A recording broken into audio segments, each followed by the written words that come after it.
Hello, everybody. Hello, Bangladesh. Thank you, Dr. Kamal, for once again inviting me to give a talk. It's a real pleasure to do this, and I really enjoy doing this. I wish this was interactive. Hopefully, we can have some questions at the end. So, I'm going to talk about high risk prostate cancer today, and the topic is more or less, and that's a very interesting topic, and many of you will realize why. Just to make sure we are on the same page, high risk prostate cancer is different from very high risk and node positive disease. High risk means T3A, Gleason grade group 4 and 5, that's 8 to 10, and a PSA more than 20. And if there's T3B, T4, it becomes very high risk along with Gleason pattern 5. So if it is node positive, then it's not high risk or very high risk. That's a separate category in NCCN. So let us see. I'm talking of more or less of what. There are a number of things that I could jot down on a piece of paper: dose, ADT, volume, fractionation, and technique. So let's take these one at a time and see whether we should do more or less of these things. Starting with dose escalation, many of you will remember we have always been talking of dose escalation in prostate cancer. And the reason is we want to escalate because we want to improve local control. We want to, as a result, hopefully reduce metastasis. And we hope against hope that it will also improve overall survival. Uh, but let us see what it does. So these are a number of studies that have looked at dose escalation in prostate cancer, and they have spent a lot of time last 2 3 decades. And each of these had about one third to half of the patients that were high risk. You can see here they all tried to escalate the dose by about 8 to 10 gray from 70 to 80, etc. And you can also see here the results that the benefit was biochemical failure free survival improvement by about 10 to 15% when you increase the dose. And there was no difference in overall survival in any of these patients. So I have also highlighted in the high risk patients, the benefit was particularly more with escalated dose. And they made some calculations, and it estimated that beyond 70 gray, if you increase the dose, particularly for high risk patients, the biochemical control improves by about 2% or 1.8% for every gray increase. So if you increase from 70 to 80 gray, it'll go up by about 15 to 20%. That's just an estimate for you to understand what happens when you escalate the dose. So to summarize, what does dose escalation do? It improves biochemical control from 70 to 80 by about 15%. It particularly benefits high risk prostate cancer.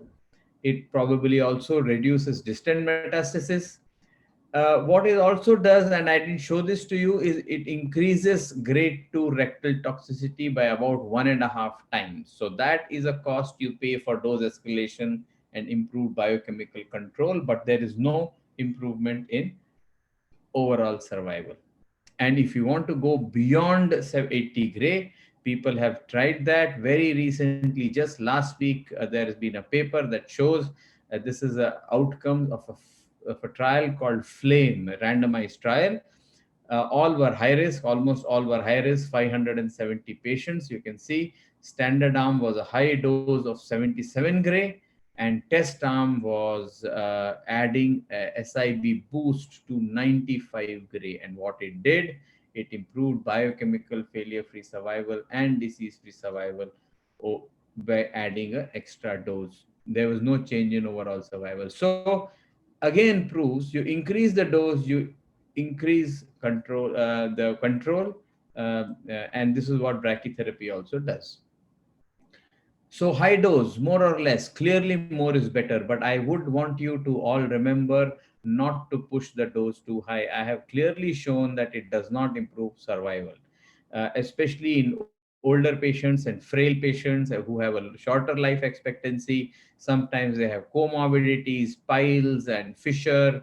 They may have a poor urinary function, or they many of the patients in India, I'm also in Bangladesh, are urologists love to do TURPs. So that is reducing now, but many after TURPs, after strictures, it's better not to do a high dose. It is better to give around 70 gray, that is safe.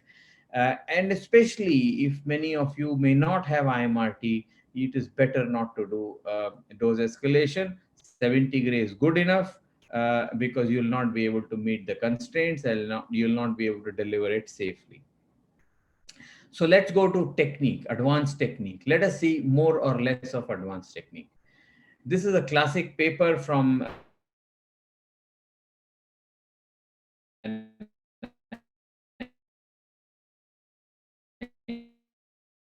see here they randomized patients to the standard that time was 2D radiotherapy, which we don't do anymore, 64 gray, versus conformal 3D radiotherapy, and they showed that the toxicity reduced. This is a classic paper that we should all know about in prostate cancer. Between IMRT, 3D CRT, which is better? Well, there are lots and lots of publications, but there are no randomized trial that giving IMRT reduces the late GI toxicity, particularly significantly as compared to giving 3D conformal radiotherapy. So IMRT is better than 3D CRT, and that is why it is the standard of care in prostate cancer. What about image guidance? Does that really help? Should we be using that technology in our patients? And why is it important? This is a classic example of why image guidance is important in prostate cancer. I'm not saying it is critical, but it is important. You see, this is from Sloan Kettering, 190 patients each, treated to a very high dose, 86 gray. IMRT 190 patients and image guidance 186 patients. So, what did they find? They found that if you give image guided radiotherapy, the late urinary toxicity is less with image guidance. And not only that, more importantly, the image guidance had better relapse free survival as compared to non image guided for high risk patients. So this is why it is important in high risk. If you're giving a high dose, as I have shown, it is important to use the technology. But you all know it can become quite difficult for clinical implementation of image guidance, particularly organ motion and bladder filling, etc., can be quite a problem. And why do we, so we use all these rectal protocol and bladder protocol. Why do we do it? Do we just like to have some constant bladder so that bowel is out of the way? It is not some frivolous thing that we do. We take so much effort. The reason is, you can see here, patients who had a rectum bladder preparation in brown, those versus those who did not have, you can see improved outcomes, actually survival probability, if bladder and rectum protocol are followed. This is biochemical control. So it is not just a dosimetric advantage, it is a actual real hard endpoint of biochemical control. Another classic paper, what happens when you have a large rectum. So this is very classic. Many of you would be treating with 3D CRT without image guidance. Uh, you can see here, if the rectum is distended, the biochemical control goes down. That is because you have a distended rectum during simulation, but during treatment, the rectum position changes. So it is important that we simulate the patient with an empty rectum if you are doing without image guidance. So, summarizing the technique, daily IGRT is ideal for dose escalated radiotherapy, but it is not critical. IMRT is very much acceptable, but if you're using IMRT without image guidance, please do not use 5 millimeter or 3 millimeter margins. It is important to use 7 to 12 millimeter margins.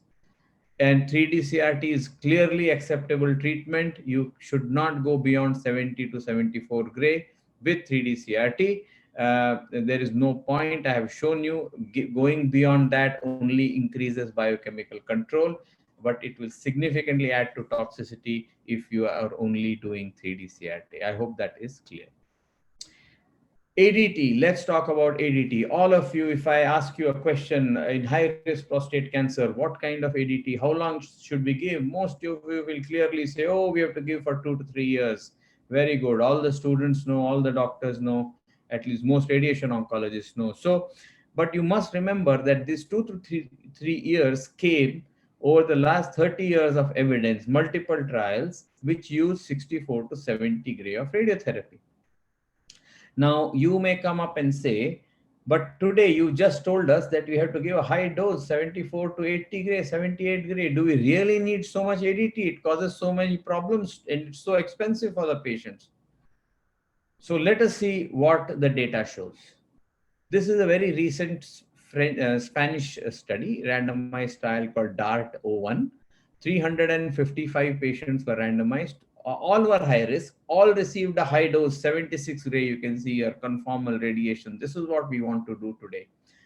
To either 4 months, sorry, this is not 6 months, 4 months of ADT or 24 months of ADT. Short term versus long term. You can see here for high risk, even when you are giving high dose of RT, the long-term ADT improves not only biochemical survival, but also overall survival. And all these risk groups were better when we gave a longer ADT.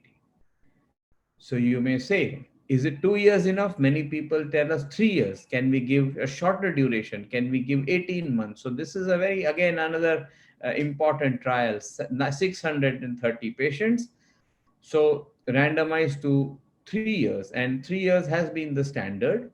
So they were trying to see if we can do away with a shorter duration of hormone therapy, because 3 years causes a lot of side effects, and the shorter was 18 months. What did they find? There was no difference in any of the outcomes when you give 18 months as compared to 3 years. So to summarize the ADT, clearly more seems to be better. We cannot do 6 months or 4 months for high risk. I showed you that. The optimum duration is somewhere between 18 and 24 months. Excuse me. But I would really like you to understand that, again, don't push too much hormone therapy in patients who have intolerance to it. They are struggling with it. It is very reasonable to stop the ADT, especially if they have cardiovascular comorbidity and stroke and other problems that can cause more. So you can even give 9 to 12 months in such patients, but 18 to 24 months is what you should aim for in most of the other patients. Now, fractionation, should we go more or less? And here, more or less means moderate or conventional. More fractions are what we do, moderate is slightly less. So many of you would know from the CHIP trial from the UK, that based on that, moderate hypofractionation is standard of care in low and intermediate risk prostate cancer. But what about high risk? So this is an Italian study. They looked at 168 high risk patients. They received either more fractions, that is 40 fractions, 80 gray, high dose, or lesser fractions. This is like the CHIP, 20 fractions. And they found that there was no difference in the outcomes when you treat with smaller, moderate hypofractionation. But what they also found was patients who had a high Gleason and high T and high PSA. This is exactly the kind of patients that we see in India, and certainly you guys see in Bangladesh. It was not only not different, but moderate hypofractionation seemed to favor patients who had these high risk features. So based on this, it is reasonable to say that moderate hypofractionation can be used.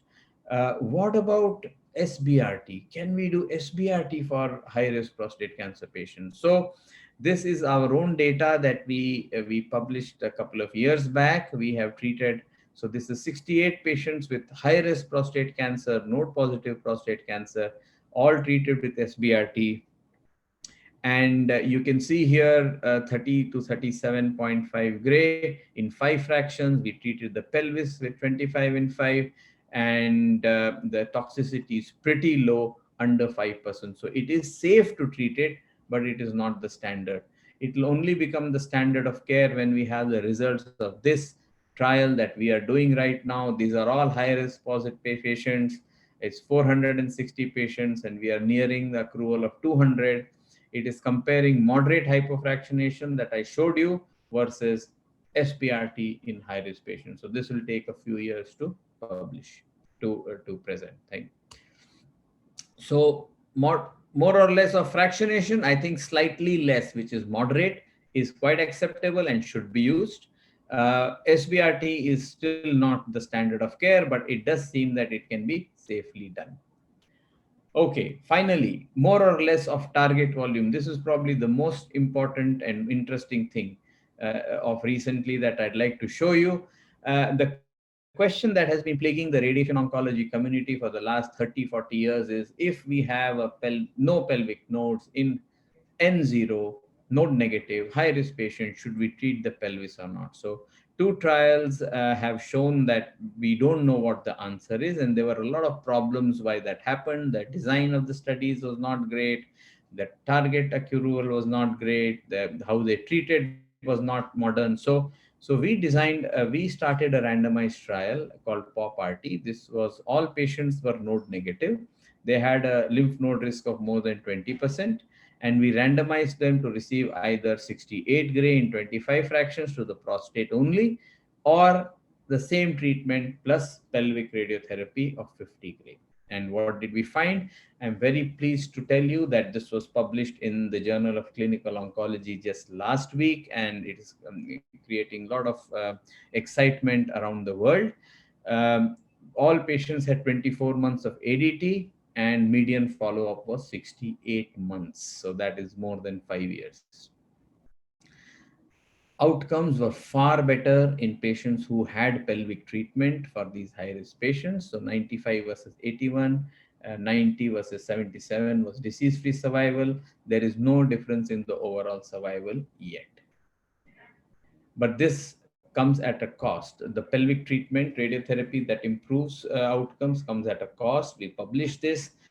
You can see here on the left side, there is GI toxicity, which is not much different with whole pelvic RT. That is because we used IMRT. And the urinary toxicity seems to be slightly higher with pelvic radiotherapy, grade 2. Quality of life was similar between the two arms. So we did a few things differently, and I suggest all of you should go and look at these details in the paper in JCO. We treated really high-risk patients who had Gleason 8 to 10, unlike other studies that had only 10% of such patients. We had PET scans and they had older ways of staging. We treated high common iliac nodes also using IMRT and gave a high dose, and 24 months of ADT. So all this combined us to tell us that pelvic radiotherapy should now be considered as the standard of care, but it comes at a slight increase in urinary toxicity. We showed that there's no significant increase in bowel toxicity because IMRT was used, and quality of life seems to be maintained. And I'm going to stop with that. Thank you so much.